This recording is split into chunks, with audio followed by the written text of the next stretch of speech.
दोस्तों नमस्कार, मैं आपकी अल्पना। 15 क्वेश्चन सीडीपी के हो चुके हैं। अब 16 क्वेश्चन की शुरुआत करेंगे। आप अपनी तैयारी को परखिए और प्रीवियस ईयर क्वेश्चन पेपर है, इसको सॉल्व करिए। उसके पहले ऐसे ही वीडियो पाने के लिए चैनल को सब्सक्राइब करिए, लाइक करिए और कमेंट करके हमें ज़रूर बताइए कि यह वीडियो आपको कैसा लगा और भी वीडियो हमें बनाना चाहिए या नहीं बनाना चाहिए। तो चलिए 16 नंबर है क्वेश्चन आपका कि निम्नलिखित में से कौन सा कक्षा में पाठ्य पुस्तकों की भूमिका का सबसे अच्छा वर्णन करता है। ए, वह एक राज्य या राष्ट्र में अधिगम में एक रूपता बनाए रखते हैं। बी, वे अध्ययन के पाठ्यक्रम के बारे में शिक्षकों और माता पिता को मार्गदर्शन प्रदान करते हैं। सी, वे संसाधन रहित संदर्भ में सबसे आवश्यक अधिगम संसाधन बनाते हैं। डी, वे कक्षा में उपलब्ध संसाधन और संदर्भ सामग्री में से एक हैं। तो निम्नलिखित में से कौन सा कक्षा में पाठ्य पुस्तकों की भूमिका का सबसे अच्छा वर्णन करता है। तो आंसर नंबर आपका डी सही है, वह कक्षा में उपलब्ध संसाधन और संदर्भ सामग्री में से एक है। क्वेश्चन नंबर 17, राष्ट्रीय पाठ्यचर्या फ्रेमवर्क 2005 ने अपनी समझ ... से प्राप्त की है। ए, व्यवहारवाद। बी, रचनावाद। सी, संज्ञानात्मक सिद्धांत। डी, मानवतावाद। तो राष्ट्रीय पाठ्यचर्या फ्रेमवर्क 2005 ने अपनी समझ रचनावाद से प्राप्त की है। क्वेश्चन नंबर 18 है आपका कि कक्षा में बच्चों को प्रेरित समझा जा सकता है यदि वह कक्षा में अनुशासन बनाए रखते हैं। बी, वह सभी उपस्थिति में नियमित है। सी, वह शिक्षक से स्पष्टीकरण प्राप्त करने के लिए प्रश्न पूछते हैं। डी, वह अच्छी तरह से वर्दी पहने स्कूल में आते हैं। चारों क्वेश्चन आपको बहुत सही लगेंगे, लेकिन उसमें से हमें बेस्ट आंसर सेलेक्ट करना होता है। तो वह शिक्षक से स्पष्टीकरण प्राप्त करने के लिए प्रश्न पूछते हैं। सी नंबर आपका सही है। क्वेश्चन नंबर 19 है कि निम्नलिखित में से कौन सा बच्चों में अधिगम में सुधार करने के लिए सबसे अधिक उपयुक्त है। ए, शिक्षक को विभिन्न उदाहरणों और चित्रों का उपयोग करके विषय की व्याख्या करनी चाहिए। बी, कक्षा में सभी प्रकार की शिक्षण सामग्री होनी चाहिए। सी, शिक्षक को वास्तविक जीवन स्थितियों पर बच्चों को एक दूसरे के साथ बातचीत करने में मदद करनी चाहिए। डी, नियमित मूल्यांकन परीक्षा आयोजित की जानी चाहिए। तो इस प्रश्न का उत्तर नंबर सी सही है कि शिक्षक को वास्तविक जीवन स्थितियों पर बच्चों को एक दूसरे के साथ बातचीत करने में मदद करनी चाहिए। क्वेश्चन नंबर 20 है आपका कि अनुशासन जो अधिगम वातावरण में एक महत्वपूर्ण भूमिका निभाता है किस तरह की मदद करता है। ए, चुप्पी साधे रहने के लिए। बी, शिक्षकों को निर्देश देने में। सी, बच्चों को उनके पाठ रट कर याद करने में। डी, बच्चों को अपनी शिक्षा को विनियमित और मॉनिटर करने के लिए। तो अनुशासन जो अधिगम वातावरण में एक महत्वपूर्ण भूमिका निभाता है वह किस तरह मदद करता है। आंसर नंबर आपका डी है कि बच्चों को अपनी शिक्षा को विनियमित और मॉनिटर करने के लिए। क्वेश्चन नंबर 21 है आनुवंशिकता और पर्यावरण की भूमिका के बारे में निम्नलिखित में से कौन सा कथन सत्य है। ए, सीखने और प्रदर्शन करने की एक बच्चे की क्षमता जीनों द्वारा पूरी तरह से निर्धारित की जाती है। बी, अच्छी देखभाल और पौष्टिक आहार बच्चे के किसी भी जन्मजात विकार को दूर कर सकता है। सी, पर्यावरण केवल बच्चे के भाषा विकास में महत्वपूर्ण भूमिका निभाता है। डी, विकास के कुछ पहलू आनुवंशिकता और कुछ अन्य पर्यावरण से अधिक प्रभावित होते हैं। मैंने आपको पहले भी बताया कि जिस भी क्वेश्चन के आंसर में केवल शब्द होगा वो आपको बिल्कुल भी टिक नहीं करना है। यहाँ पर आंसर नंबर आपका डी सही है कि विकास के कुछ पहलू आनुवंशिकता और कुछ अन्य पर्यावरण से अधिक प्रभावित होते हैं।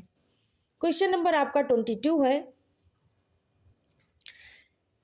कि निम्नलिखित में से कौन सा कथन जीन पियाजे के सिद्धांत के अनुसार कहा नहीं जा सकता। नहीं पर विशेष ध्यान देना है। कहा नहीं जा सकता है। नंबर ए, बच्चे अपनी दुनिया के बारे में ज्ञान का निर्माण और उपयोग करते हैं। बी, निरंतर अभ्यास से अधिगम होता है। सी, बच्चे अपने पर्यावरण पर क्रिया करते हैं। डी, विकास गुणात्मक चरणों में होता है। तो जीन पियाजे के सिद्धांत के अनुसार कौन सा नहीं है। तो क्वेश्चन नंबर 22 का बी आंसर है कि निरंतर अभ्यास से अधिगम होता है। ये जीन पियाजे ने नहीं कहा है। क्वेश्चन नंबर 23 है, निम्नलिखित में से कौन सी पूर्व संक्रियात्मक विचार की एक सीमा नहीं है? क्या पूछा गया? नहीं है। नंबर 1 प्रतीकात्मक विचार का विकास, नंबर बी अहंमयनीयता, नंबर सी अनुत्क्रमणीयता, नंबर डी ध्यान केंद्रित करने की प्रवृत्ति। तो कौन सा नहीं है? ए आपका प्रतीकात्मक विचार का विकास। क्वेश्चन नंबर 24, डॉट डॉट के अलावा निम्नलिखित कारणों से खेल युवा बच्चों के विकास में एक महत्वपूर्ण भूमिका निभाता है, किसको छोड़ के? तो यह उनकी इंद्रियों को उत्तेजित करता है, बी यह समय बिताने का एक सुखद तरीका है, सी वह नए कौशल हासिल करते हैं और सीखते हैं कि उन्हें कब उपयोग किया जाए, डी वह अपने शरीर पर निपुणता प्राप्त करते हैं। तो बी आपका नहीं है, यह समय बिताने का एक सुखद तरीका है, इसको छोड़कर बाकी तीनों सही हैं। क्वेश्चन नंबर 25, निम्नलिखित में से कौन सा प्रश्न बच्चों को गंभीर रूप से सोचने के लिए आमंत्रित करता है? ए सही जवाब क्या है, बी क्या आप इसी तरह की स्थिति के बारे में सोच सकते हैं, सी विभिन्न तरीकों से हम इसे कैसे हल कर सकते हैं, डी क्या आप इसका उत्तर जानते हैं? तो जो बच्चे को गंभीर रूप से सोचने के लिए आमंत्रित करता है वो क्या है कि विभिन्न तरीकों से हम इसे कैसे हल कर सकते हैं। ऐसा प्रश्न पूछने से बच्चे, सभी प्रकार के बच्चे हैं जो विभिन्न विभिन्न प्रकार से अपने अपने आंसर बताएंगे।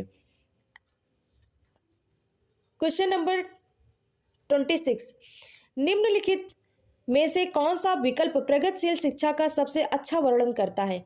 ए थीमेटिक इकाइयां, नियमित इकाई परीक्षण रैंकिंग, बी व्यक्तिगत अधिगम, क्षमता समूह बनाना, छात्रों की लेबलिंग, सी परियोजना विधि, क्षमता समूह बनाना रैंकिंग, डी करके सीखना, परियोजना विधि, सहयोग से सीखना। देखिए दोस्तों, अगर प्रगतिशील शिक्षा का सबसे अच्छा उदाहरण ये होता है जहाँ पर दिया जाए लर्निंग बाय डूइंग, करके सीखना, सहयोग से सीखना, परियोजना विधि, ठीक है। तो जहाँ पर ये सारे शब्द अगर वाक्य आपको मिल रहे हैं तो वो आपका आंसर ऑटोमेटिक सही है। प्रगतिशील शिक्षा में अगर लिखा गया है कि रट के सीखना, कंठस्थ करके सीखना, तो ये सारे जो आंसर हैं वो निगेटिव हैं, तो ये आंसर आपके नहीं हो सकते हैं। उसके बाद है 27, क्वेश्चन नंबर 27, प्रगतिशील शिक्षा के बारे में निम्नलिखित में से कौन सा कथन बताता है शिक्षा स्वयं ही जीवन है? नंबर ए स्कूली की आवश्यकता नहीं है, बच्चे अपने जीवन के अनुभवों से सीख सकते हैं, बी स्कूलों में शिक्षा सामाजिक और प्राकृतिक दुनिया को प्रतिबिंबित करे, सी जीवन सच्चा शिक्षक है, डी स्कूल शिक्षा के यथासंभव लंबे समय तक जारी रखना चाहिए। तो स्कूल शिक्षा को लंबे समय तक जारी करना ऐसा कोई लिखा नहीं गया है। तो यहाँ पर क्वेश्चन 27 का आपका बी सही है कि स्कूलों में शिक्षा सामाजिक और प्राकृतिक दुनिया को प्रतिबिंबित करें। कहने का मतलब कि स्कूल में ऐसी शिक्षा, ऐसा माहौल बनाया जाए जो प्राकृतिक हो, ठीक है, सामाजिक हो, बच्चे स्कूल जाकर ऊबे ना। क्वेश्चन नंबर 28, कोहलर वर्ग के सिद्धांत के योगदान के रूप में निम्नलिखित में से किसे माना जा सकता है? इस तरह इस सिद्धांत में विस्तृत परीक्षण प्रक्रियाएं हैं, बी यह नैतिक तर्क और कार्रवाई की बीच एक स्पष्ट संबंध स्थापित करता है, सी उनका विश्वास है कि बच्चे नैतिक दार्शनिक हैं, डी उनके सिद्धांत ने संज्ञानात्मक परिपक्वता और नैतिक परिपक्वता के बीच एक सहयोग का समर्थन किया है। तो उत्तर नंबर आपका डी सही है कि उनके सिद्धांत के संज्ञानात्मक परिपक्वता और नैतिक परिपक्वता के बीच एक सहयोग का समर्थन किया है।